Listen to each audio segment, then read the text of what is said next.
Hola amigos, ¿qué tal? ¿Cómo están? Espero que bien. Aquí empezando un nuevo video.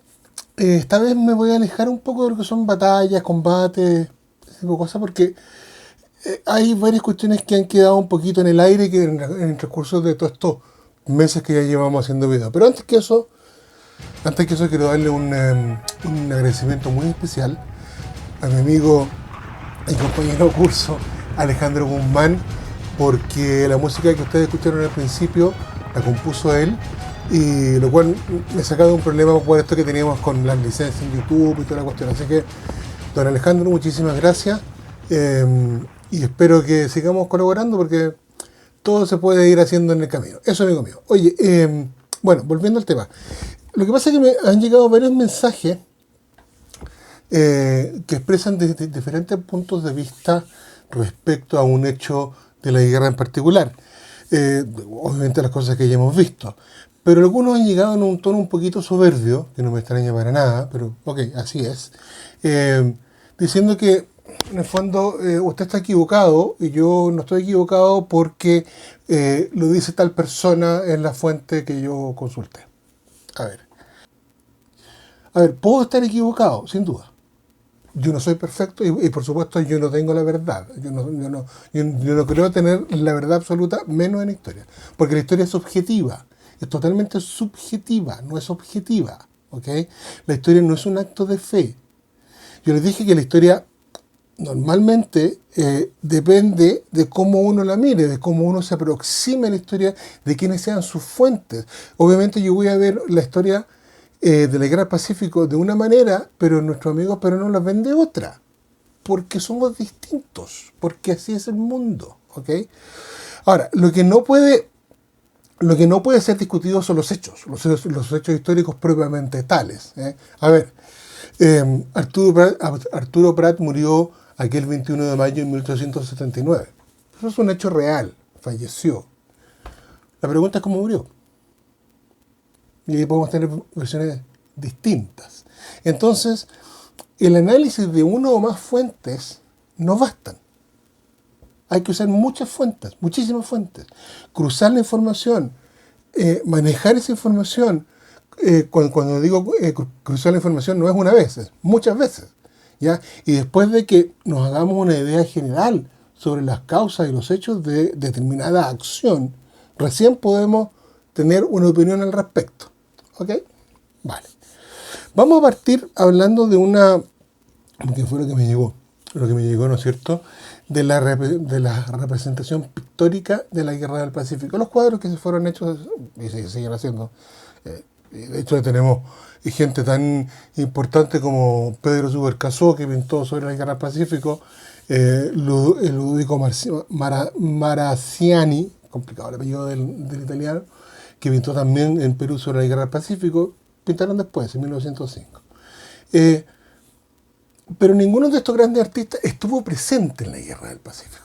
¿Ya? Entonces, lo que ellos pintaron, lo que ellos plasman en sus obras, son algo que le contaron, alguna representación que ellos le contaron, y por tanto se lo imaginan y lo pintan de esa manera.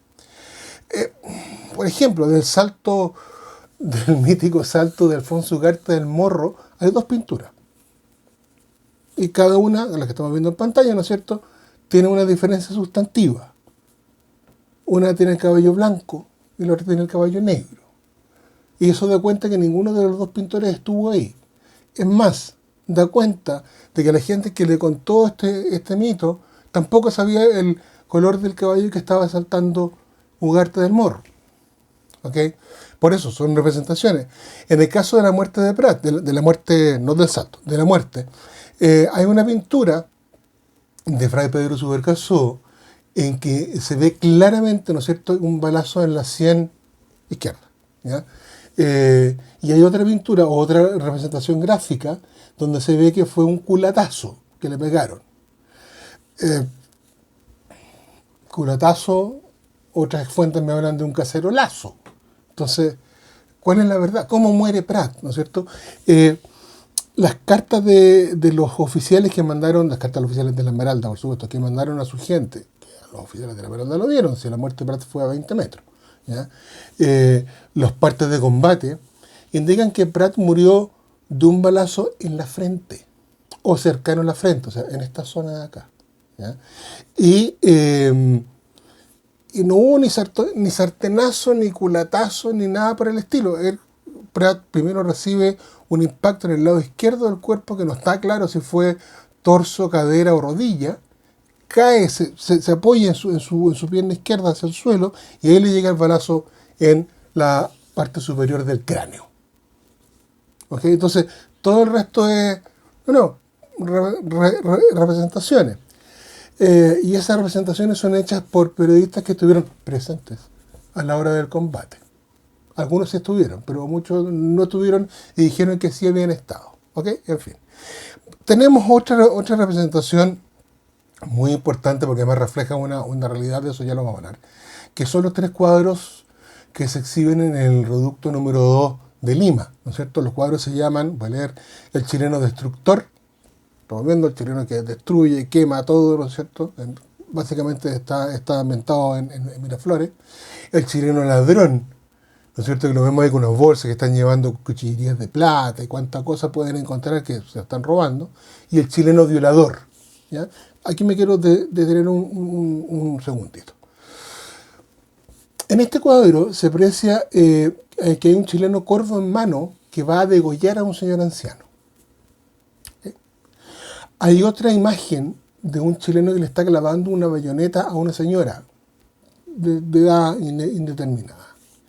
Y tenemos en primer plano a 2 chilenos que están desnudando a una chica de un vestido blanco, ¿no es cierto?, con la clara intención de que se la van a violar. Pero aquí el hecho que la chica esté con, que la señorita en cuestión esté con un vestido blanco y que esté semidesnuda, no es que sea una señorita con nombre y apellido. Esa señorita representa al Perú que iba a ser violado por las tropas chilenas. ¿Ya? Ahora, es cierto que en Chorrillos se cometieron abusos, robos, asesinatos, violaciones, pero esa serie en particular me está diciendo otra cosa. Por tanto, es una alegoría, es una representación gráfica de algo que pasó en su minuto. Estos cuadros fueron pintados bastante después de la Guerra Pacífica, entre paréntesis, ¿ya?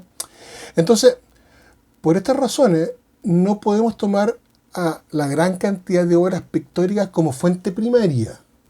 ¿Ya? Las podemos tomar como un adorno o un estudio posterior, pero no como fuente primaria, porque no son correctas. ¿Ok? Ahora, distinto es el caso de las famosas acuarelas de Leslie. Rudolf Leslie fue un oficial de la Marina Real Británica que llegó a bordo del buque HMS Shannon, por ahí por diciembre del año 79. Fue testigo presencial de muchas de las acciones y entre ellas de la batalla de Chorrillos.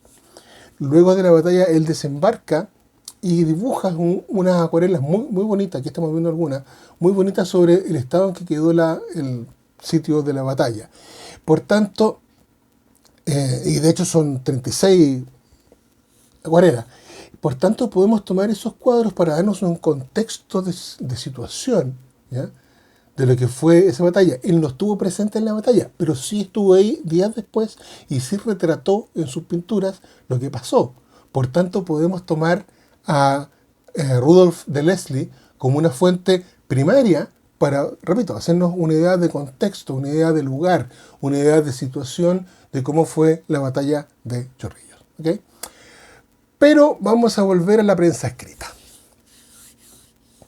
La prensa, los diarios, hoy día los medios de comunicación en general, y antes jugaron y obviamente juegan un papel fundamental a la hora de ir creando percepciones. ¿Ok? Y esas percepciones se traducen en que una persona, hoy día lo vemos claramente en YouTube o en todas partes, ¿no es cierto? Una persona puede ser juzgada por el pueblo, por el populus, antes de que sea juzgada por los tribunales de justicia, incluso más, puede ser hasta condenada. ¿Ah? Entonces, los los canales de la televisión también levantan y suben historias que de repente son ínfimas, pero las agrandan o las achican. En fin, hay una serie de cosas ahí. Bueno, esas mismas acciones se repitieron durante la Guerra del Pacífico y fueron, la verdad, pan de cada día en Chile y en Perú. De Bolivia no tengo mucha información, por eso no me atrevo a asegurar mucho, pero yo me imagino que es así. Porque la prensa siempre jugó, sobre todo la prensa sensacionalista, siempre jugó esta suerte de ir desinformando o informando de acuerdo a lo que a ellos les convenía, por una razón muy simple, porque se vendían más diarios. ¿Sí? No hay que no hay que ir muy lejos para darse cuenta de aquello. Y una de las percepciones y representaciones que se hizo en Lima durante la Guerra del Pacífico, la más clara de todas, fue el famoso salto, y vuelvo a mi amigo Alfonso Ugarte, fue el salto de Ugarte, pero tenía un propósito muy claro, ¿eh? De levantar a la gente de Lima ante una guerra que todavía para ellos estaba muy lejana, estaba al sur, estaba muy lejos. Sin embargo, hay un par de ejemplos de Chile-Perú que quiero mencionarlo. Hay una crónica aparecida en el diario El Peruano el día 26 de junio de 1879 que dice lo siguiente, se lo voy a leer. Bien entretenido. Abro comillas. Los mismos prisioneros de guerra nos señalan. Prat celebró 2 veces consejo de guerra cuando pudo, porque en la corbeta había una desmoralización espantosa. Nadie entendía nada y muchos se arrojaban al agua antes de tiempo. Señores, dijo Prat, vamos a morir inútilmente. Es un sacrificio estéril que Chile no nos agradecerá. Debemos rendirnos. ¡A rendirnos! Entonces gritaron a una voz y un oficial salió corriendo a arrear el pabellón. ¡Aguarde un poco!, dijo Uribe. La corbeta aún resiste y antes de tomar alguna resolución. Enseguida el Huáscar dio una segunda embestida. 2 oficiales y algunos marineros se prendieron de las rodillas de Prat gritando «¡Capitán, estamos perdidos! ¡Rindámonos!». «Nos rendiremos entonces», dijo Prat, y dio las órdenes para tal objeto. Llamó a algunos oficiales y celebró un consejo por segunda vez, saliendo voces de «Arrien la bandera, rómpanla pronto». Según los mismos prisioneros, el desorden era inmenso y que nadie se entendía a bordo, que todos corrían como locos y que cuando Prat ordenó romper la bandera, algunos oficiales y marineros, desnudándose, se lanzaron al agua. Con el golpe del Huáscar, Prat y varios marineros resbalaron involuntariamente sobre el monitor.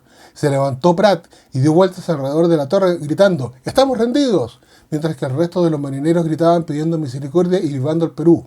Grau ordena «defender el abordaje», y nuestras balas acribillaron a los que gritaban de tal modo que no se escuchó nada más.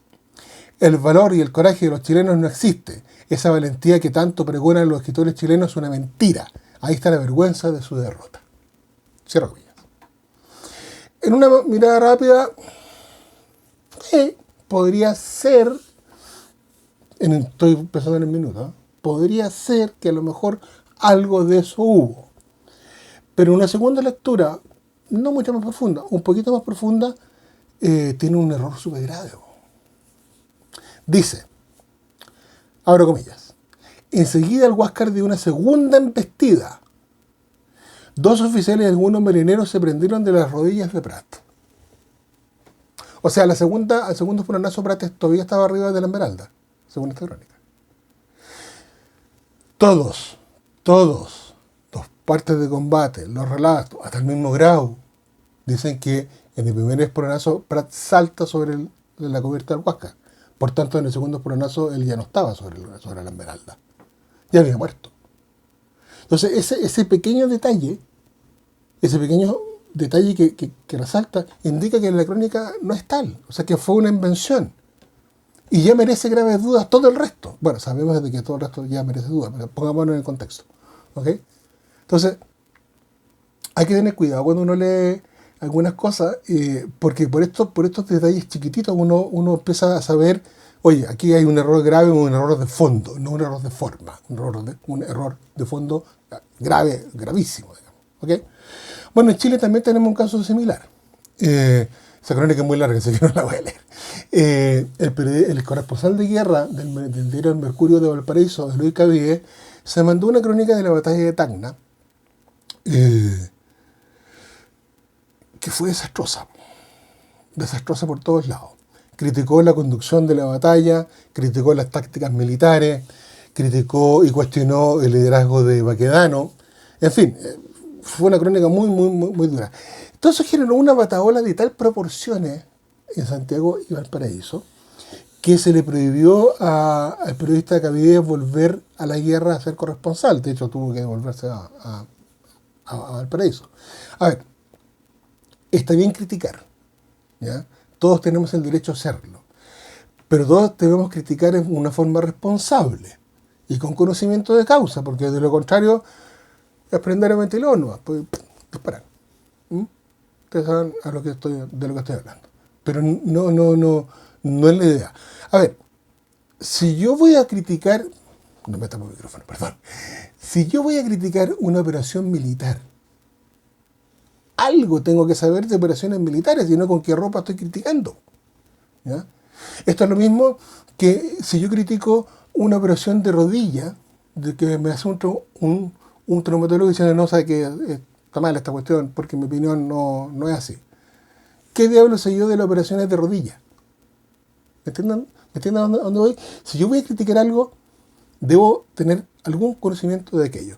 Por tanto, lo que hizo Caviedes fue abrir la compuerta, dejar de que todo saliera, y se metió en un tremendo lío, porque Caviedes era un muy buen periodista, una prosa fantástica. Por favor, léalo cuando puedan, es un libro de Piero Castañeto, que es muy bueno al respecto. Pero debía dármelas de crítico militar, está un poquito lejos de la realidad. Bueno, por último tenemos los libros de historia. Los libros de historia como fuente y uso de fuente y manejo de fuente, que son re importantes. Ahora, la Guerra del Pacífico ha producido más de, calculo yo a esta altura, más de 5.000 publicaciones al respecto. Estamos hablando de libros de historia, estamos hablando de crónicas, estamos hablando de trabajo, estamos hablando de crónicas periodísticas. Ha producido una cantidad inmensa de letras al respecto, y como le digo, día debemos estar 5.000 si es que no las pasamos, las 5.000. Ahora, pero para el estudio de la Guerra del Pacífico, para los que realmente quieran saber de la Guerra del Pacífico, yo les recomiendo que hay que partir por lo básico, partir por el principio. Y eso implica leerse las fuentes primarias. ¿Cuáles son las fuentes primarias? Por ejemplo, el libro 6 años de vacaciones de Arturo Benavides Santos, que es un diario de campaña.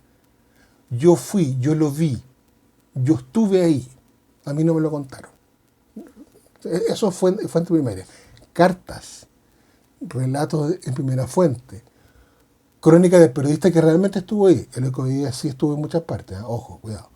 Entonces también es primera fuente. Ahora, hay dos libros recopilatorios que son fantásticos, difíciles de conseguir, lo sé. Uno es el Pascual Ahumada Moreno, que tiene un libro larguísimo, tiene un título larguísimo de su libro, que se conoce por el Pascual Ahumada, que son 8 tomos donde él recopila todas las partes de campaña, chilenos, peruanos y bolivianos, recopila crónicas, recopila telegramas, recopila todo lo que se escribió en ese minuto de la Guerra del Pacífico. Y de hecho, el primer libro, el primer tomo de los 8 que tiene, es publicado en 1884. Entonces, realmente es una mina, para que le guste el tema y meterse a fondo en el tema, es una mina de oro, ¿ya? Lo único que está súper desordenado, pero es una mina de oro. Realmente es muy bueno. Y está el Boletín de la Guerra del Pacífico, que un poco lo que hace Pascual Ahumada, más resumido, y eso se puede bajar de la internet.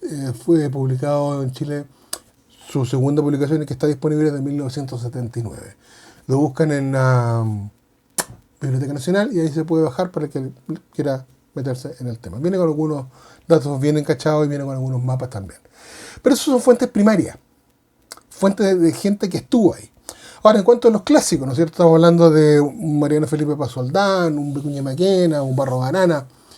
Son fuentes primarias porque, no son primarias, son secundarias, pero tienen mucha información rica de gente que le manda yo información, sobre todo Vicuña Maquena, que escribe más o menos sobre la marcha. O sea, él te va sacando libros más o menos al mismo tiempo que se va desarrollando las campañas. Y tiene mucha gente que le va aportando su vivencia, su crónica, con cartas, con cosas. Por tanto, pasa también a ser una fuente súper interesante para manejarlo. El problema que tiene don Viñuca Mañega es que es copuchentazo y tiene un tono bastante nacionalista, ¿ah? Un tono muy nacionalista y muy despectivo hacia nuestro eventual enemigo en aquel minuto. Por tanto, hay que tomarlo con cierto cuidado. Ojo, lo mismo pasa con otro gran autor, un poco más desconocido, que se llama Nicanor Molinari, que también él fue soldado de los veteranos de la Guerra del Pacífico, pero también tiene un tono, una escritura bien pesada, muy nacionalista. Hay que leerlo con cierto cuidado, para hacerse una idea conceptual de lo que estamos hablando. Como fuente secundaria, para mí el mejor libro que hay de la Guerra del Pacífico como fuente secundaria es el de Gonzalo Bulnes. ¿Ya? Gonzalo Bulnes, además, hijo del presidente Manuel Bulnes Prieto, sobrino del presidente Aníbal Pinto. Su hermano mayor, Manuel Bulnes, estuvo en la guerra comandando nada más y nada menos que el regimiento de caballería carabineros de Yungay. Entonces, es un tipo que tenía mucho acceso a mucha información y él la recopila en sus 3 libros, deja muchas cosas. Su problema es que, si bien es cierto, tiene mucha información, deja también mucha información afuera. ¿Eh? Pero es un libro bastante equilibrado. Tenemos también otro que está muy de moda hoy día también, a Francisco Antonio Machuca, también veterano de la Guerra del Pacífico, que lanza su obra en 1927, auspiciada por el presidente Carlos Ibáñez del Campo. Su obra es totalmente militarista, dejando a los civiles como meros intrusos de la guerra. Entonces, por eso, amigos míos, las fuentes hay que manejarlas con cuidado. Hay que saber quién es la fuente, por qué está escribiendo eso, cómo lo está escribiendo, fue veterano, no fue veterano, quién lo auspicia, quién no lo auspicia, cuál es su pensamiento, si era militarista, si era civilista. Por eso, las fuentes hay que leerlas, hay que cuestionarlas, hay que cruzarlas con otras, y así uno logra hacer una determinada, no ficción, o sea, un concepto real de lo que pudo haber pasado o no pudo haber pasado. Pero hay una cuestión que es súper clara. En la guerra, la primera víctima de la guerra es la verdad. Por tanto, todo lo que hoy día sabemos o creemos saber de la Guerra del Pacífico, repito, hay que tomarlo con mucho cuidado, porque cada obra, cada cuadro, cada carta puede tener una segunda intención. Y de hecho han aparecido cartas que teóricamente eran de veteranos que fueron escritas en 1952. O sea, alguien las falsificó porque quería conseguir algún objetivo. Notoriedad, publicidad, vaya a saber uno. Pero esas son las cartas que uno de repente le dice, oh, mira, qué interesante, hasta que te das cuenta que, chuta, es falso. El testimonio que tú tienes en tus manos, que tú estás leyendo, es absolutamente falso. Entonces, cuando uno asevera a pie juntillas, cuando uno hace un acto de fe sobre una determinada acción, amigos míos, lo primero que yo hago es cuestionarlo. ¿Ya? Y cuando son esos actos de fe tan cerrados sobre cualquier cosa, hay que cuestionarlo. ¿Ya? Cuando estamos celebrando alguna acción X, la que sea, siempre vamos a tener 2 visiones, al menos 2 visiones, al menos 2 opiniones distintas, porque la historia, repito, no es objetiva, es subjetiva. Eso, amigos míos, les comento que estoy preparando la campaña de Lima. Ha sido más largo de lo habitual, es complicada, estamos en los prolegomeros de la batalla. La verdad es que está más complicado de lo que yo pensaba explicarlo así en 30 minutos. Así que nada, espero que de aquí a 5 días tengamos de nuevo un nuevo video sobre la campaña. Esto fue un pequeño recreo de la sangre y la batalla y las balas para tener un tema súper complejo, un tema que es difícil, porque la historia, repito, la escriben los hombres y los hombres somos imperfectos. Por tanto, nada, cada uno se hará su visión, pero por favor no hagamos actos de fe. Eso, amigos míos, que estén muy bien. Chao, chao, nos estamos viendo. Cuídense mucho.